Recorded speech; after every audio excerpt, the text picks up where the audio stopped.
El Grupo Parlamentario de Podemos en la Junta General ha rechazado hoy retirar su propuesta de ley de unidad anticorrupción, por lo que seguirá con su tramitación en la Cámara. Por iniciativa del Partido Popular, el resto de partidos había aceptado hace 2 semanas estudiar las diferentes propuestas de ley presentadas en esta materia, 3 en total, para reunificarlas en una sola.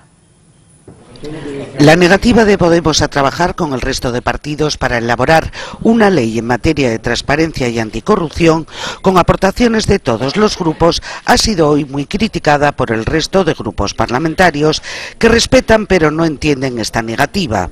Podemos defiende su postura diciendo que no desea que su iniciativa se quede empantanada en la Cámara.